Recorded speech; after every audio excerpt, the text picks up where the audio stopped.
Elena apretó la mandíbula hasta sentir un dolor punzante. Los 60 días de luto oficial habían pasado, y con ellos, cualquier vestigio de su derecho a permanecer bajo el techo que había compartido con su amado Ricardo.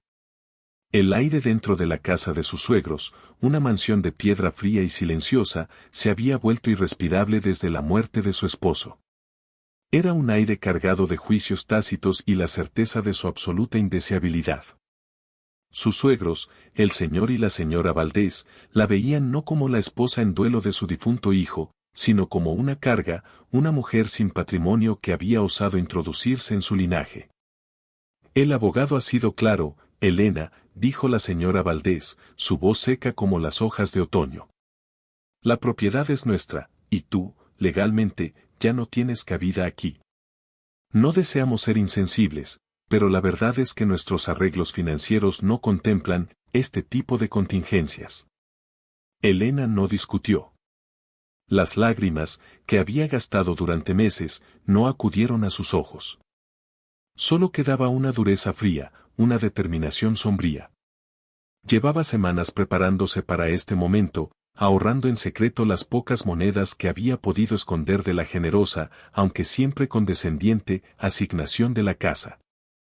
En el vestíbulo, su diminuto equipaje contrastaba con la opulencia de las alfombras persas, una maleta raída y un atillo atado con cuerda, conteniendo apenas lo esencial, algo de ropa de lana para el frío inminente. Una manta fina y, lo más preciado, el pequeño cuaderno de bocetos de Ricardo, el único tesoro que el resentimiento de su suegra no podía arrebatarle. ¿A dónde irás?, preguntó el señor Valdés, con un tono que pretendía ser caridad, pero que sonaba más bien a alivio inminente, a una tarea molesta que estaba a punto de ser tachada de la lista. Su rostro, siempre severo, mostraba una impaciencia apenas disimulada. Elena se encogió de hombros, la indiferencia una máscara perfecta que había practicado frente al espejo empañado de su pequeña habitación. Con mis padres. La mentira salió fácil. Sus padres, campesinos humildes, vivían en la zona rural de La Pedriza, a 2 largos días de camino a pie. Ella no quería ir allí. No quería ver la tristeza silenciosa en los ojos de su madre ni la impotencia de su padre, sabiendo que su regreso solo sería otra boca que alimentar y una fuente de vergüenza para ellos. Tampoco quería cargarles con su propia miseria y el fracaso de su breve matrimonio, aunque éste hubiera sido truncado por la tragedia, no por una falta de amor. Sabía que sus suegros, satisfechos con la respuesta, no se molestarían en verificar la verdad de su destino. La pesada puerta de caoba se cerró tras ella con un golpe seco y final, sellando el capítulo de su vida como la señora Valdés, nuera de la prominente familia. El sonido resonó en el silencio de la calle empedrada, y Elena sintió que el vacío del mundo se abría ante ella, un abismo de incertidumbre que solo la determinación la impedía pisar. Llevaba consigo una carga doble, el peso físico de sus pertenencias y el peso insoportable de la soledad y la humillación. Era un día gris y ventoso, típico del comienzo del invierno, y la ciudad parecía rechazarla con su indiferencia pétrea. Cada transeúnte, cada ventana cerrada, cada chimenea humeante, le recordaba que ella no pertenecía a ningún lugar. Caminó sin rumbo durante horas, siguiendo el camino de tierra que salía de la ciudad, evitando instintivamente la carretera principal, como un animal herido que busca esconderse. Quería desaparecer, ser engullida por el paisaje. A medida que avanzaba, el entorno se hizo más agreste y la civilización se fue desdibujando, reemplazada por colinas bajas y bosques dispersos. El sol se puso, tiñendo el cielo de un color púrpura melancólico, y el frío comenzó a calar hasta los huesos, volviendo sus dedos torpes y doloridos. Elena se sentó al lado del camino, agotada, abriendo la manta. Solo había conseguido recorrer un par de leguas, pero cada paso se sentía como una traición al recuerdo de Ricardo y una claudicación ante su propia mala suerte. Al amanecer del segundo día, el hambre y la desesperanza eran sus únicas compañeras, punzantes y persistentes. Estaba a punto de resignarse a pedir refugio en alguna granja cercana, a mendigar un poco de calor y comida a cambio de trabajo, cuando una silueta familiar y melancólica se dibujó en el horizonte. En lo alto de una pequeña colina rocosa, coronando el paisaje de matorrales y encinas, se alzaba una estructura de piedra desgastada. Era la antigua iglesia de Santa María de la Peña, un hito legendario en la región.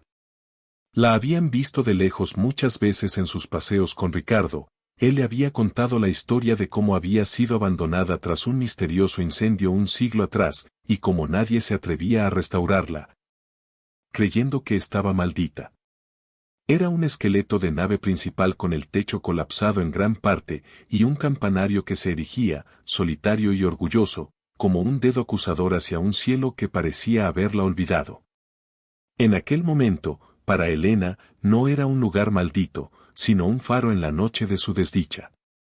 Era un lugar donde el mundo, aparentemente, había decidido rendirse, un espacio de ruina que igualaba su propia ruina interior. La viuda, con una repentina inyección de propósito que no sentía desde hacía meses, se levantó. Su destino no sería la casa de sus padres, ni el frío albergue de una caridad a medias. Sería ese refugio de piedra, ese monumento a lo olvidado. Con cada paso por el sendero cubierto de maleza, la iglesia se hacía más grande y su corazón, por primera vez en meses, latía no por el dolor, sino por una mezcla de miedo y una primitiva, aunque irracional, chispa de esperanza. Al llegar a la base de la colina, sintió que no solo estaba buscando un techo, sino el inicio de una nueva existencia. Subió la colina, dejando atrás las últimas sombras de su antigua vida, con la certeza de que su santuario la esperaba. El destino, en forma de muros de piedra rotos, la había llamado. El último tramo de la colina fue una batalla contra la maleza y el agotamiento. Elena se tambaleaba bajo el peso de su equipaje, pero la visión de la iglesia actuaba como un poderoso imán. Al llegar a la explanada, se detuvo para recuperar el aliento. La iglesia de Santa María de la Peña era más imponente de cerca que en la distancia. Sus muros eran un testimonio mudo de la resistencia, construidos con sillares de granito que desafiaban el paso de un siglo de abandono. Las grandes puertas de madera de la entrada principal, talladas con motivos desvanecidos por el tiempo y la intemperie, estaban ligeramente entreabiertas, como una boca oscura invitando a entrar. Elena empujó la pesada madera, que gimió con un sonido áspero que rompió el absoluto silencio del lugar, como si despertara a un gigante dormido. El interior era un espectáculo de melancólica grandeza. La nave principal se extendía ante ella, un pasillo vasto y sombrío cuyo techo había cedido en el centro, dejando un enorme boquete que enmarcaba el cielo gris. Los escombros del tejado, maderas podridas y tejas rotas, cubrían el suelo de tierra y piedra. Musgo y enredaderas habían reclamado los muros, cubriendo frescos descoloridos que alguna vez narraron historias sagradas. El aire, aunque frío, se sentía extrañamente limpio, libre de la asfixiante represión de la casa Valdés. Era el olor a tierra mojada, a piedra antigua y a una libertad inesperada. Su primera tarea fue encontrar una zona a cubierto. Caminó con cautela hacia el ábside, el extremo curvo donde alguna vez estuvo el altar mayor. Allí, milagrosamente, el techo permanecía casi intacto, sostenido por una gruesa viga de roble que había resistido el colapso. Justo a la derecha del ábside, descubrió una pequeña puerta de roble macizo que llevaba a lo que debía haber sido la sacristía. Con un esfuerzo considerable, logró abrirla.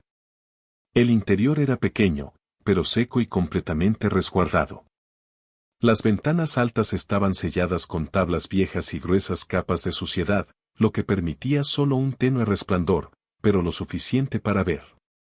Había una mesa de trabajo de madera, carcomida pero estable, y un antiguo armario empotrado. Era un espacio perfecto para su propósito. Elena dejó caer sus pertenencias y, por primera vez desde el día del desalojo, permitió que la tensión abandonara sus hombros. Había encontrado su refugio. Pasó el resto de la tarde limpiando. Barrer el polvo y los restos de escombros de la sacristía fue una terapia, una manera física de exorcizar la desesperación de los días anteriores. Con la manta extendida sobre un lecho improvisado de paja seca que encontró apilada en una esquina, posiblemente dejada por algún vagabundo anterior, se sintió, por primera vez en mucho tiempo, dueña de su propio espacio. Encendió una pequeña y temblorosa vela que había guardado, y la llama proyectó sombras danzantes sobre los muros desnudados de la sacristía. Mientras exploraba el armario empotrado, su mano tropezó con un saliente oculto en la parte inferior del estante. No era la madera del armario, sino algo frío y liso. Al desplazar una pila de telas viejas y endurecidas, descubrió una pequeña abertura, casi invisible, disimulada por el polvo y la oscuridad. Su corazón dio un vuelco. La curiosidad, un sentimiento largamente reprimido por el luto y el dolor, se encendió en su interior. Metió la mano temblorosa y encontró un espacio hueco detrás de la pared. No había nada más que una caja. La caja, de madera oscura y pesada, estaba sellada con un candado oxidado. Era demasiado fuerte para forzarlo con sus manos. Elena la examinó a la luz de la vela. La tapa no tenía adornos, salvo una única inscripción grabada profundamente en la madera, una letra R mayúscula, elegante y elaborada, rodeada de un círculo. Una punzada de asombro la golpeó. La caligrafía, el estilo de la R, era inquietantemente familiar. Era la misma letra que Ricardo, su difunto esposo, solía usar en las iniciales de sus bocetos. De inmediato, Elena desató el hatillo que contenía su tesoro más preciado, el cuaderno de bocetos de Ricardo.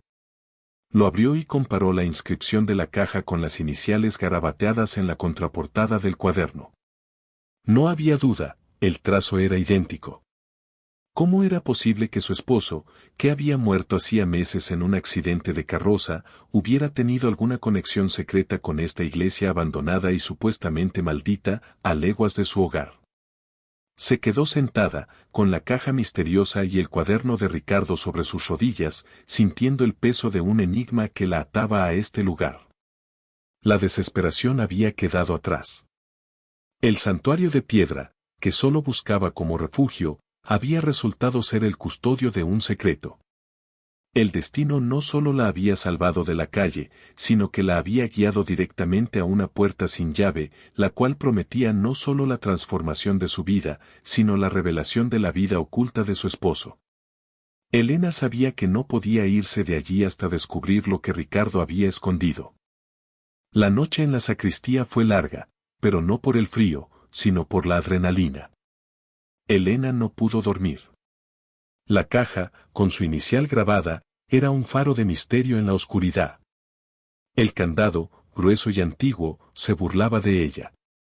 Sabía que la clave no sería una herramienta burda, Ricardo era un hombre de sutilezas y secretos bien guardados. Dejó la sacristía a la primera luz del amanecer, la caja oculta de nuevo, y comenzó una búsqueda metódica por la iglesia. Su mente trabajaba como un detective, recordando las peculiaridades y los viejos hábitos de su esposo.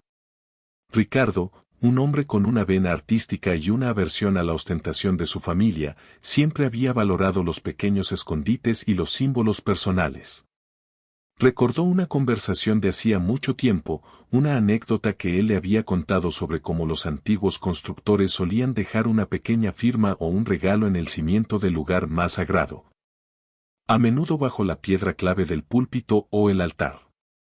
Elena se dirigió al centro del ábside, donde un pedestal de piedra roto marcaba el lugar del antiguo altar. La zona estaba llena de escombros y tierra compactada. Usando el trozo de madera más fuerte que pudo encontrar, comenzó a excavar con una intensidad febril, ignorando el dolor en sus manos. Desplazó piedras pequeñas, ladrillos rotos, y luego, con un esfuerzo supremo, logró mover una de las grandes lajas cuadradas que formaban el piso del altar.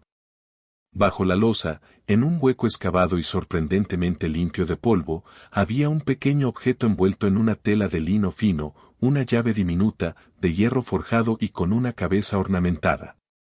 Brilló débilmente a la luz matutina que se colaba por el techo derrumbado. El regreso a la sacristía fue apresurado.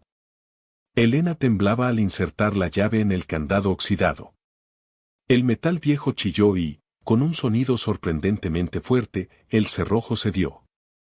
Levantó la tapa y el aroma a papel antiguo y moho inundó la pequeña habitación. Dentro, no había joyas ni oro, sino algo mucho más valioso, la verdad. El contenido era escueto pero revolucionario. En la parte superior, había un paquete de documentos legales atados con una cinta de seda azul, el color favorito de Ricardo. Estos documentos eran los títulos de propiedad, notariados y sellados. Elena tardó un momento en procesar las palabras, leyendo y releyendo con incredulidad, propiedad de la finca y ruinas de Santa María de la Peña y, bajo la firma, el nombre de su esposo, Ricardo Valdés, como único propietario. La iglesia maldita no estaba abandonada, era su herencia. Debajo de los títulos, encontró un plano detallado, dibujado con la meticulosa precisión que caracterizaba los bocetos de Ricardo. No era solo un mapa de las ruinas, sino un plan arquitectónico completo para la restauración de la iglesia, dividiendo la nave principal en una biblioteca y galería, y la sacristía en un pequeño pero confortable apartamento.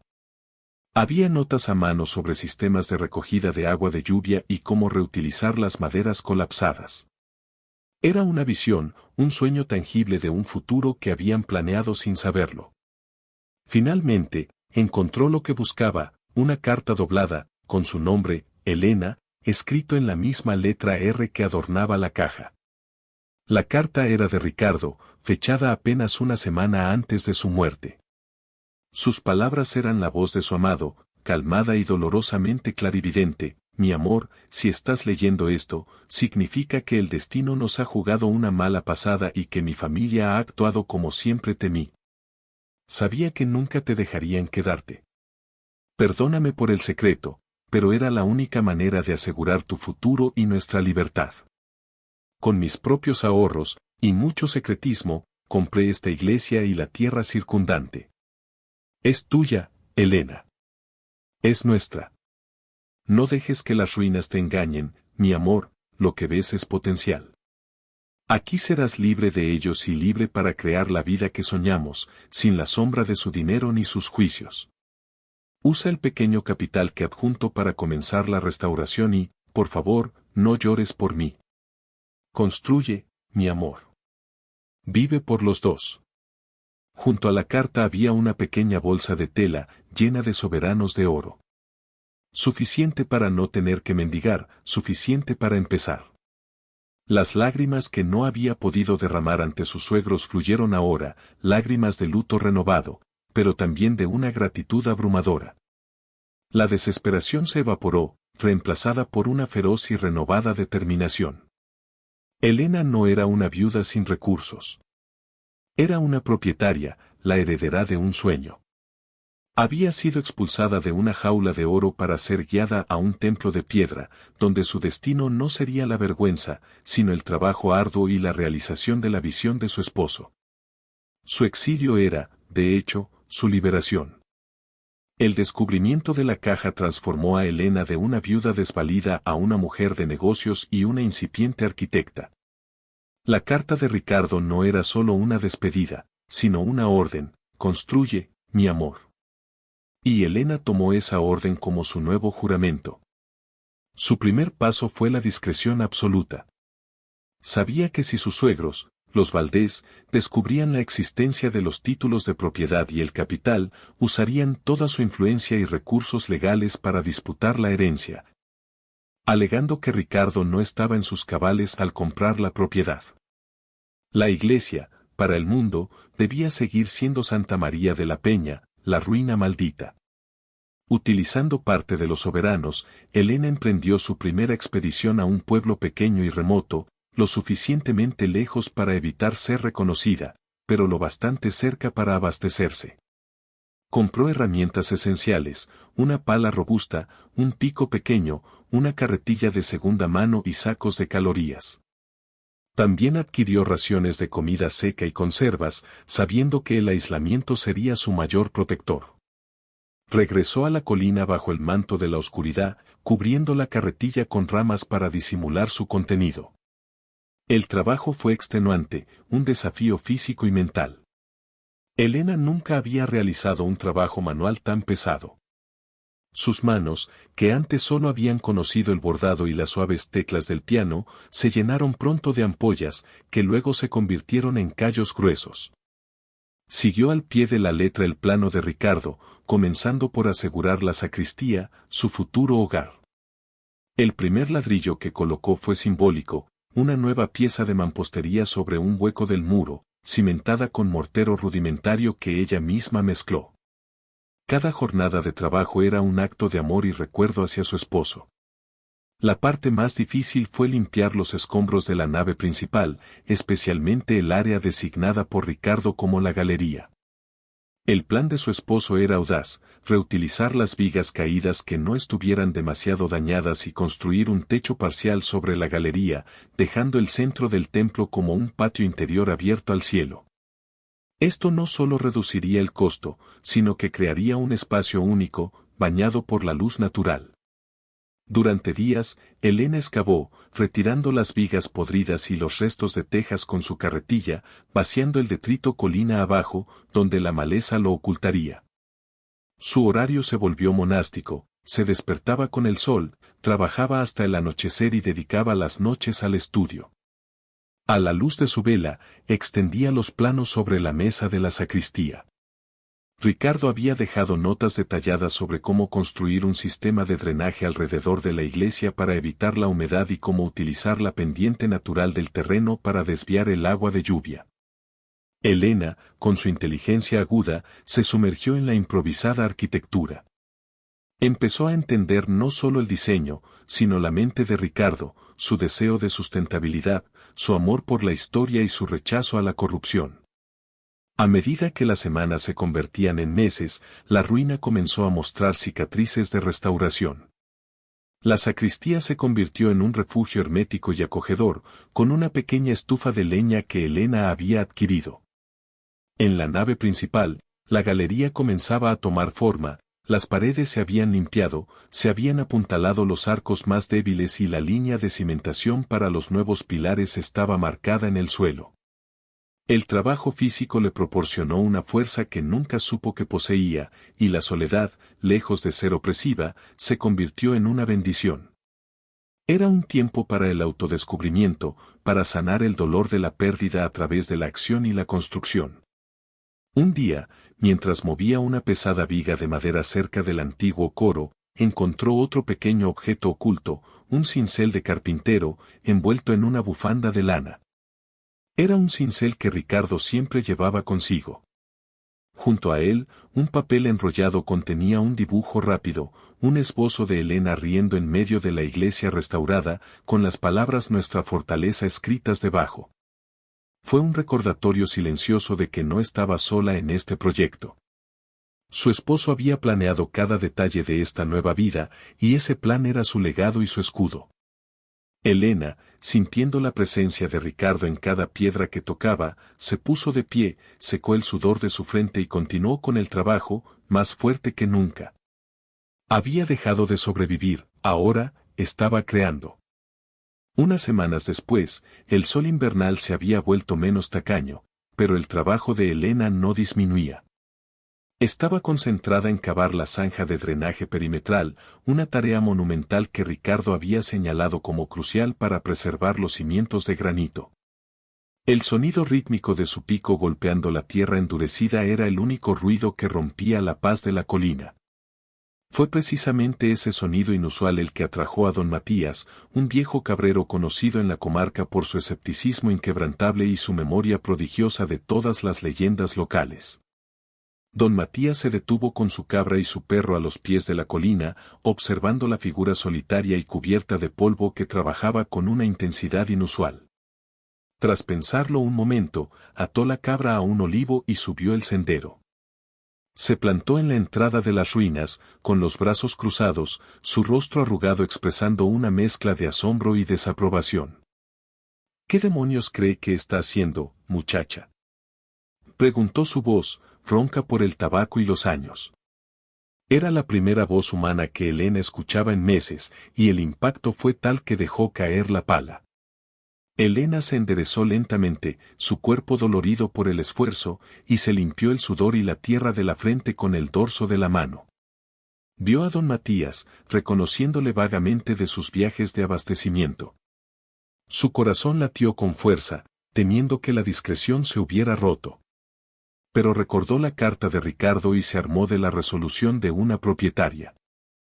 «Estoy trabajando, señor», respondió con una firmeza que la sorprendió a sí misma. «Lo veo», replicó él, señalando con un gesto despectivo hacia la iglesia. «Pero esto es la peña, muchacha. Está abandonada. Está maldita. ¿Y quién le ha dado permiso para andar cavando por aquí? Este no es trabajo para una mujer.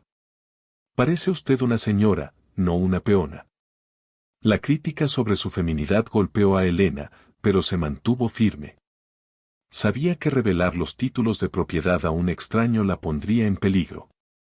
Debía disuadirlo con una mezcla de ambición y derecho. «Esta propiedad no está abandonada, don Matías.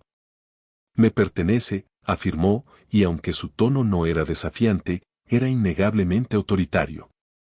«Y yo soy la encargada de su restauración. Mi esposo, que en paz descanse, tenía la visión de devolver a esta histórica iglesia su antiguo esplendor. Es un proyecto de preservación, no de demolición». Don Matías soltó una carcajada seca, que sonó como gravilla rodando. «¿Un proyecto? ¿Usted sola, con una pala y un pico? Esto necesita 20 hombres, andamios, grúas y la bendición del obispo, que dudo mucho que se atreva a poner un pie en estas piedras. La gente dice que el fantasma del antiguo párroco aún deambula por el campanario». Elena se acercó a él, ignorando las leyendas, y lo guió hacia la entrada de la sacristía. «Entre y vea dónde he empezado, señor. No estoy construyendo un imperio, sino un hogar y un taller». Al entrar, don Matías se quedó en silencio. La sacristía, limpia, seca, con la estufa de leña encendida y los planos extendidos, contrastaba fuertemente con la decadencia del exterior.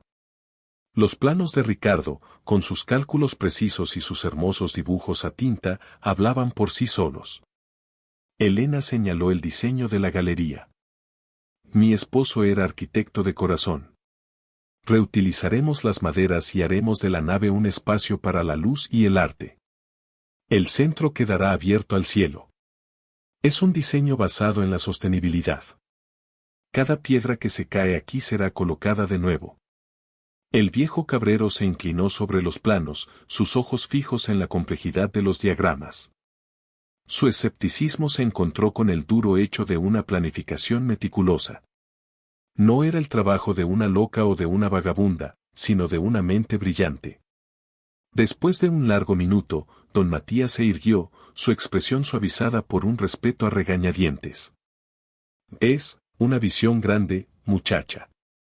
Muy grande para unos hombros tan pequeños», admitió, rascándose la barbilla. «Pero el drenaje que está cavando es correcto. Eso sí. Si no desvía el agua de la roca madre, esta iglesia no dura otro invierno. La cal que usa es buena». Fue la única aprobación que Elena necesitaba. La duda del forastero no la había detenido, la había forzado a articular el sueño de Ricardo en voz alta, dándole aún más peso. Don Matías, antes de irse, gruñó una advertencia final sobre el clima, pero por primera vez, no le dijo que abandonara el lugar. Se había ido, pero el encuentro había dejado claro que Elena ya no podía trabajar totalmente aislada. Su proyecto, por su propia audacia, había empezado a reclamar su lugar en la realidad de la comarca. El proyecto de la zanja de drenaje había terminado, y Elena había logrado desviar eficazmente el agua de lluvia de los cimientos. Sin embargo, se acercaba la parte más crítica de la restauración, levantar los pilares y montar la estructura del techo de la galería, una hazaña de ingeniería que requería fuerza bruta, conocimiento técnico y, crucialmente, maquinaria de elevación que ella no poseía. Por mucho que admirara su propia creciente resistencia física, Elena sabía que la ambición de Ricardo superaba sus capacidades. La única manera de avanzar era buscar un artesano de confianza. Viajó a Villamartín, el pueblo más grande y con más tradición en cantería y albañilería de la comarca, asegurándose de ir disfrazada con ropas modestas y hablando un dialecto ligeramente diferente para evitar cualquier conexión con la familia Valdés. Su búsqueda la llevó al taller de Ramón, un maestro constructor ya entrado en años, famoso por su habilidad para trabajar con piedra antigua y por su naturaleza reservada. Ramón no era un hombre de muchos clientes ni de mucha conversación, prefería la soledad de su arte a la fama. Elena le mostró una copia cuidadosamente trazada del plano de Ricardo para la galería. Omitiendo deliberadamente la sección del apartamento de la sacristía y presentándose simplemente como la administradora de la propiedad. El trabajo es restaurar esta sección de la nave, cimentar 4 pilares de apoyo y montar las vigas que se encuentran apiladas en el interior, explicó Elena, señalando el dibujo. Debe hacerse con la máxima discreción. Nadie en la comarca debe saber que la iglesia está siendo restaurada. Ramón, con el rostro de piedra de un hombre que ha visto demasiadas promesas rotas, examinó los planos con sus manos callosas. Se detuvo en los cálculos de carga y la reutilización de las vigas caídas. Sus ojos, antes llenos de aburrimiento, mostraron un brillo de interés profesional. El diseño es de un maestro, señorita administradora. Es una solución elegante para un desastre. Pero la discreción tiene un precio, dijo, mirando directamente a Elena. Elena le ofreció una cantidad generosa, pagadera en 3 tramos y utilizando el oro para garantizar el mejor precio, pero insistiendo en que la transacción fuera en efectivo y sin dejar rastro de papel. Explicó que había disputas familiares por la herencia y que la familia no deseaba la restauración, por lo que el trabajo debía pasar desapercibido. Ramón, sin presionar por más detalles, aceptó el acuerdo silencioso. La profesionalidad de los planos de Ricardo y la inusual seriedad de Elena lo habían convencido más que el oro.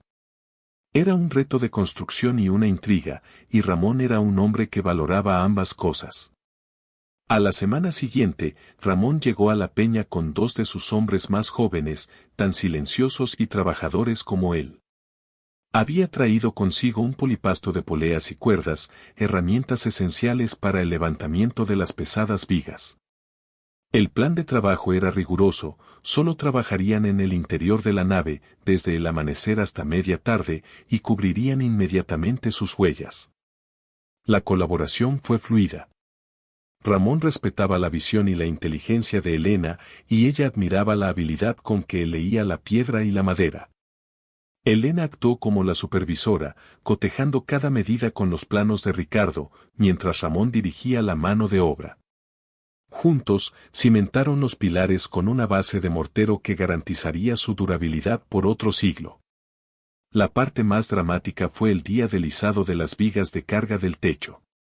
El polipasto chirriaba bajo la tensión, y los 3 hombres y Elena, que se negaba a quedarse al margen, ayudando a guiar las cuerdas, trabajaron en una danza coordinada, levantando los troncos pesados a su lugar. Cuando la última viga principal se encajó en su soporte, marcando el contorno del nuevo techo de la galería, un rayo de sol se coló por el agujero del techo derrumbado de la nave central, iluminando el espacio recién estructurado. La galería había pasado de ser un proyecto en papel a una realidad tridimensional. Ramón asintió, con una sonrisa rara y efímera en su rostro. «Esto aguantará, señorita», dijo con satisfacción. «Está fuerte». Su esposo era un gran visionario. Con la estructura principal asegurada, Ramón y sus hombres se retiraron, aceptando el segundo pago y jurando mantener el silencio. Habían dejado a Elena el trabajo final de sellar los huecos y revestir los nuevos muros, tareas que ella podía manejar sola. La alianza silenciosa había funcionado. La iglesia ya no era solo una ruina, se había convertido en un esqueleto sólido, una fortaleza de piedra que esperaba su piel y su corazón. Elena se sintió invencible.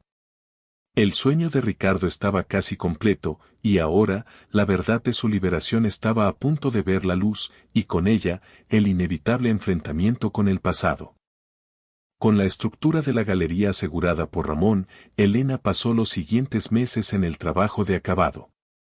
Colocó las tablas de madera para el nuevo suelo, barnizó las vigas recuperadas y, lo más importante, limpió meticulosamente los frescos desvanecidos que cubrían los muros que quedaban en pie, revelando fragmentos de colores intensos y narrativas olvidadas.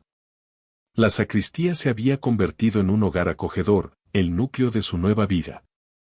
Elena había utilizado el resto del capital para comprar pintura, telas gruesas y una pequeña biblioteca de libros sobre historia del arte y botánica. El espacio abierto, bajo el cielo raso, se llenó de macetas con plantas resistentes que ella cultivaba, dando vida al patio interior de la iglesia. Transcurrió casi un año desde su desalojo. La antigua ruina era ahora una estructura sólida, mitad hogar, mitad galería de arte espontánea. Elena había recuperado el color en sus mejillas, la fuerza en sus músculos y, sobre todo, la luz en sus ojos.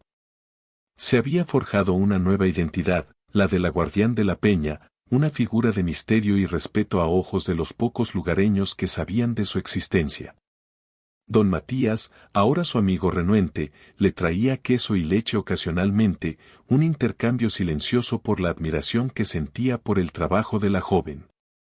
Elena decidió celebrar su primer aniversario de libertad de forma sencilla, encendió una docena de velas en la galería y colgó los bocetos de Ricardo en los muros restaurados.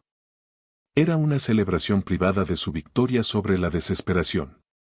La noticia de la misteriosa mujer que había restaurado la ruina, filtrada por algún viajero o por los propios hombres de Ramón, finalmente llegó a oídos de los Valdés. Habían ignorado la propiedad durante años, contentos de que la mancha de la maldición estuviera lejos. Pero la idea de que alguien, especialmente alguien con una conexión con Ricardo, pudiera estar utilizando un activo de la familia para obtener beneficio o, peor aún, para crear un santuario que rivalizara con su propia grandeza, era intolerable. Una tarde, mientras Elena trabajaba en su jardín interior, escuchó el sonido inconfundible de un carruaje de lujo subiendo la colina, el mismo sonido que había marcado el final de su antigua vida. El señor y la señora Valdés, impecablemente vestidos y con el rostro contraído por la indignación, se detuvieron ante la entrada de la iglesia. «Elena», exclamó la señora Valdés, con un tono que mezclaba desprecio y furia. «¿Qué significa este circo? ¿Has tomado nuestra propiedad como un albergue de vagabundos?» El señor Valdés, más mesurado pero igualmente furioso, se adelantó. «Exijo una explicación. Te enviamos a la casa de tus padres. ¿Cómo te atreves a profanar este lugar y usar el nombre de nuestro hijo para esta farsa?» Elena los enfrentó, no con la sumisión de la viuda, sino con la autoridad silenciosa de la propietaria. Su ropa de trabajo estaba limpia, su postura era erguida, y sus ojos, antes llenos de miedo, reflejaban la dureza de la piedra circundante. «Buenos días, señor y señora Valdés», dijo Elena con calma glacial. «Esta no es su propiedad. Es la mía». Los Valdés se miraron con burla incrédula.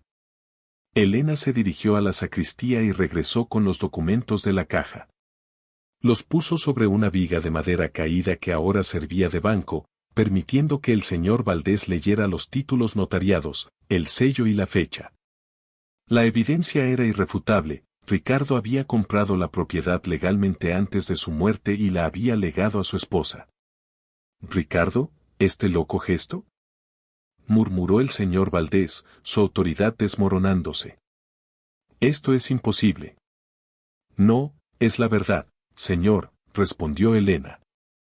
«Y el único loco gesto fue el de la libertad que él me dio.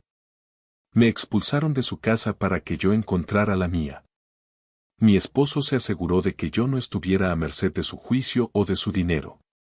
La señora Valdés, roja de ira, intentó un último ataque. «Una ruina. ¿Vas a vivir como una mendiga en una ruina?». Elena sonrió, una sonrisa sincera y satisfecha que nunca había podido mostrar en la mansión.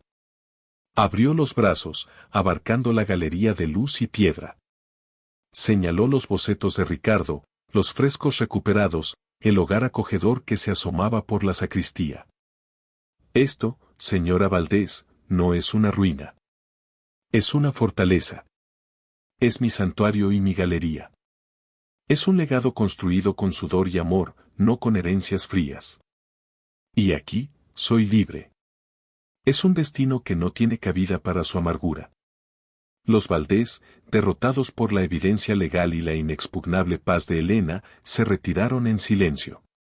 Al ver su carruaje descender la colina, Elena sintió el peso de Ricardo, no como dolor, sino como una presencia protectora.